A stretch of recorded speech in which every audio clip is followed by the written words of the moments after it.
নরক আসলে দেখতে কেমন? পৃথিবীতে বেঁচে থাকা অবস্থায় কেউ দোজখ দেখার অভিজ্ঞতা নিতে চাইলে তাকে যেতে হবে মধ্য এশিয়ার দেশ তুর্কমেনিস্তানে। ১৯৭১ সাল থেকে জ্বলছে এই গর্তটি, যাকে বলা হচ্ছে নরকের দরজা।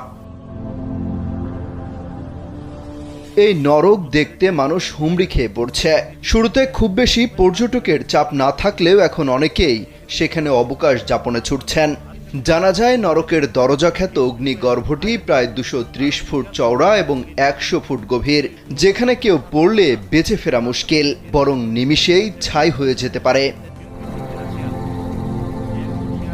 ৫৩ বছর ধরে জ্বলতে থাকা এই নরকের দরজাটি দেখতে গিয়ে যেন কোনো দুর্ঘটনা না ঘটে, এজন্য বিশেষ উদ্যোগ নেওয়া হয়েছে। স্যান্ডেলিনা সো, রূপচর্চায় আভিজাত্য। বিশাল আকারের দানবীয় এই গর্তটির চারপাশে